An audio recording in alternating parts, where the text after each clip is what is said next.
You're listening to Heroes in the Moment. What's up, heroes? I'm Michael. And I'm Nathan. And today, the Fantastic Four First Steps trailer. They cooking with this one. They potentially cook it. And we know the director, Matt Shockman, who also, I think Matt Shockman, is that correct? I think that. Who directed WandaVision as well. And it clearly is very representative of WandaVision. Yeah. It definitely looks like WandaVision. But we're going to get into this trailer breakdown today, break it down shot by shot.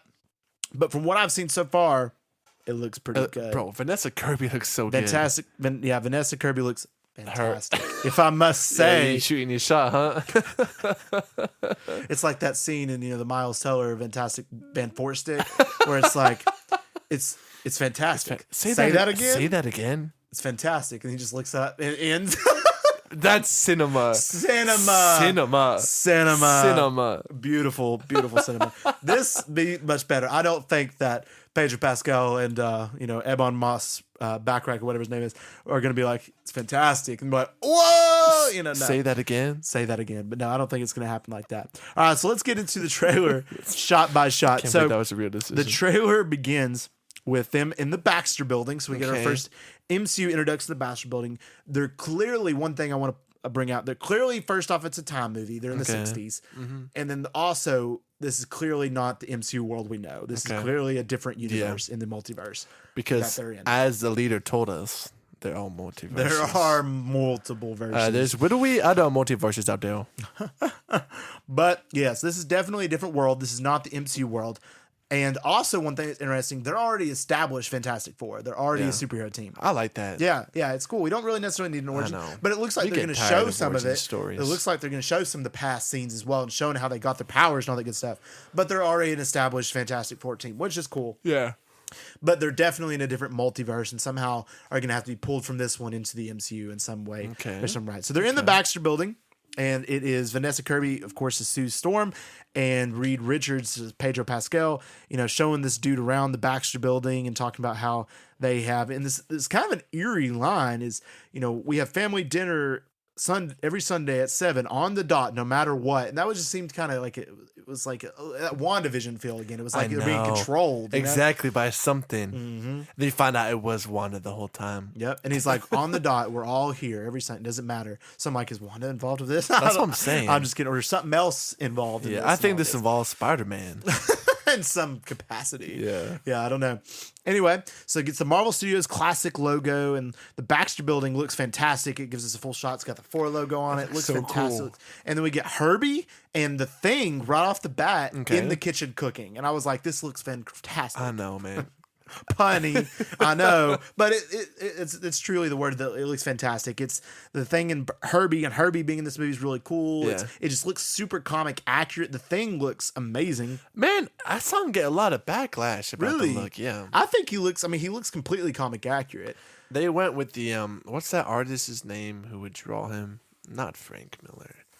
Maybe like Alex Ross. Mm-hmm. Anyway, he looked like he was pulled out of that. It looks right out of that, straight from the comics. It really does. So I don't know. Maybe a lot of people are complaining about the movement or something, and his voice isn't deep. It's just his voice. It's not like they made his voice deeper, which maybe they should have. But he's cooking in his Fantastic Four suit, and I don't know. I personally think he looks really good. I mean, maybe the movement's a little strange, but in my personal opinion, I think he looks very. I think he looks really cool. I think he looks good. I would have, if I was them, I would have made him maybe a little bit bigger, but as a whole, I think he looks really good as the Thing, Ben Grimm. Yeah, I think it looks great. I may have also would have made his voice a little deeper as well because it's a little weird. It's just his normal voice coming out when he's cooking as a Thing. But I guess they're trying to really humanize him. But, yeah, I mean they're already doing that. Great, which is going to be a good thing that they're doing. All right, which. I personally think that, even though, we talked about, we have our doubts about Pedro Pascal and then Joseph Quinn as the respective roles. Specifically, we'll talk about Pedro Pascal right now.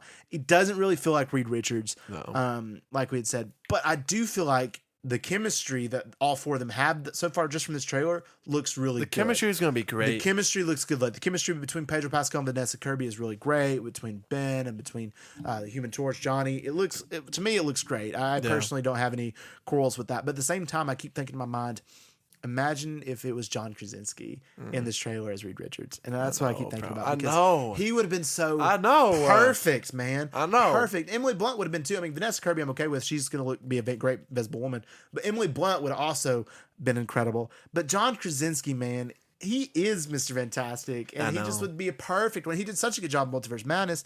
I'm just like, I wish it would have been him. I know, because I love Pedro, but I still don't see him as Reed Richards. I know. Yes, man. It just doesn't fit. And also, he's the only one that didn't use his powers in the trailer. Did you notice that? I did. Which and there's a lot of theories unique. like going about that. Yeah, like maybe he hasn't unlocked his abilities yet. He's just the leader, he's the intellect, and then they're gonna have him unlock it later. Maybe that could be a potential aspect that they're doing. But they are definitely going into, like, you know, he's a big scientist. He's super smart. He had his board. He was writing all the scientific, you know. I hope he like people were saying like him stretching his arm around like the other side of the board. That would be sick to see in the scene in the movie. But we didn't see his power in this movie. But he's still writing. He's super scientific. I hope they really play in. He's the smartest man alive. And all that stuff. And then we get some flashback sequences of all four of them before they get their powers on their way to space. So they're all going up space. So I do like that. I appreciate that. Even though this is not an origin story movie, that they're going to give us flashback sequences that kind of go back and tell us what happened. And it shows us when they got their power. Like later it shows Vanessa Kirby and Sue Storm turning invisible in space. Shows that she's getting her powers there. I think that's cool. Hello? Yeah. No, I think it's cool too. Like you said, I mean, we don't need an origin story. We saw that in the early 2000s. Right. So just a couple flashbacks is, you know, enough that we need. You know, we don't need a full-blown story. We want to get straight to the action. That's exactly it. And then we see the jet, which looks super awesome, going up to space. It looks amazing. And then now they're saying like that they're home in the back building. And then Reed Richards is talking to Sue and saying, now you can turn invisible. Ben wasn't a rock, and now he's a rock, and he was the best pilot in the world. Then it shows a picture of him before the transformation, and like on the TV, it looks like. He was a pilot before? He was a pilot before, and stuff. So I wonder, like in a lot of these scenes, it looks like every time it shows them in the past, it looks like it's like on a TV. So I wonder if they're watching it happen. They can watch it or something, and then it shows just the spaceship something of when they turn. I don't know, but it's pretty cool. And we do get the.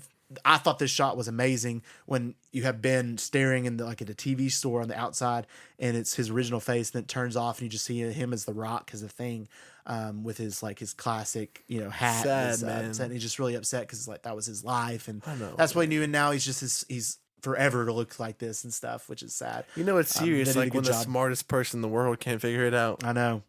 Yep, and then it shows our first glimpse at Johnny rather late in this trailer, and I feel like it showed him the least. I know, which was interesting in this trailer. It showed him the least. I think there's reason for that. I think a lot of his scenes will be like with Silver Surfer chasing down stuff. So I think like a lot of stuff that they're saving, maybe out some Silver Surfer. They're saving stuff, and I agree. It says Johnny never caught fire. And we see him flying out the window, which looks incredible. I think him flying that it showed, it looks really good. I thought it looked killer. It looks really good. Is it at night? It's at night. It's darker. And it's dark really over the New York skyline. Yeah. It looks really good. And then Vanessa Kirby makes a comment, Ben has always been a rock because somebody like to rely on, somebody to lean on, which I thought was really good. You're not rock now. You've always been a rock. Right. And then Johnny is Johnny. I thought that comment. And that one scene, made me, I think, Joseph Quinn is going to be a lot better Johnny than what a lot of people really thought when that one scene where he opens the helmet, he's like, hi, because that felt like a Johnny Storm kind of move. I think I personally, out of all of them, Pedro is the only one that I'm kind of like the most on the fence on. I feel like Joseph Quinn, I'm a little bit more condensed. I know, compared with the trailer with him going, hi. I'm almost there. And the blonde, they gave him the comic accurate blonde hair. I thought that was great. And then him just flying through space once again. He's flying all the way up to the air. It's really cool. And then this shows a display of all of their powers. It shows Vanessa Kirby using a force field, or Vanessa Kirby Sue Storm using a force field, her in the air somehow. So I don't know if they're going to make her fly. I don't know how they're going to do it. And then we see the thing running through like a big old thing, which looks really cool. Yeah, as a thing, cool. Him running like down the street, going to jump on something or throw a rock or something, which looks really awesome. And then we get this cool shot of all four of them looking off the Baxter building onto New York, and it looks like something's happening in the air. We don't know if it's Galactus that's coming in, or we don't know if something's going on there that they'll face it together against whatever they have. gotta be like the very end. Sure.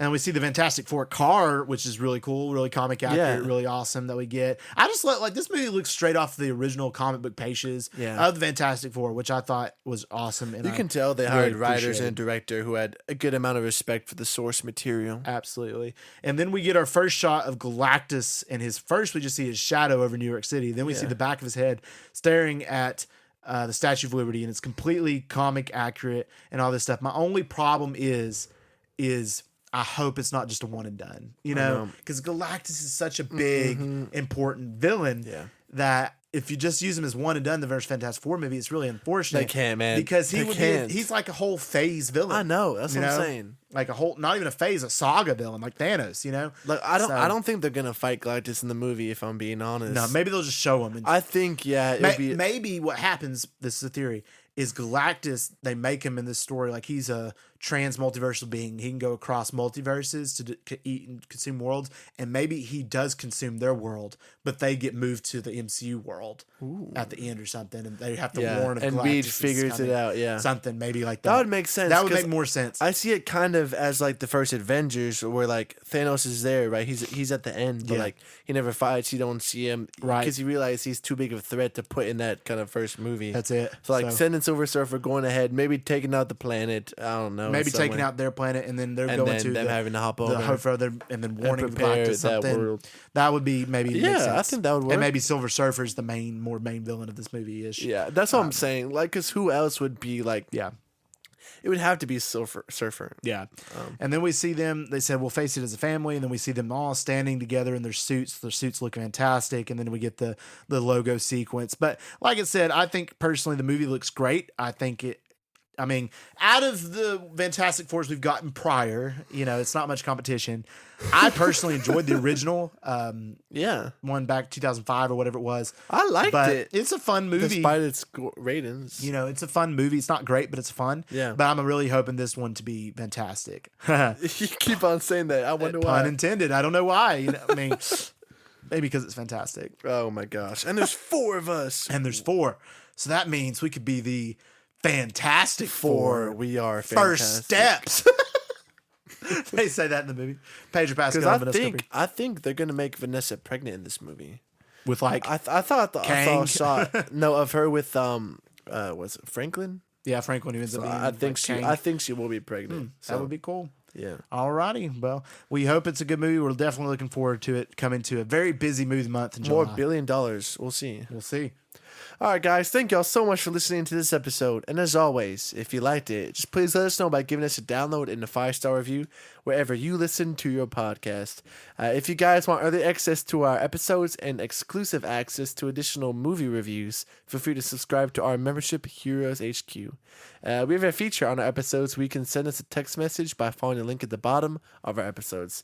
You can submit your questions for Heroes Q&A there, or just shoot us a DM on Instagram, or just check out our Instagram stories.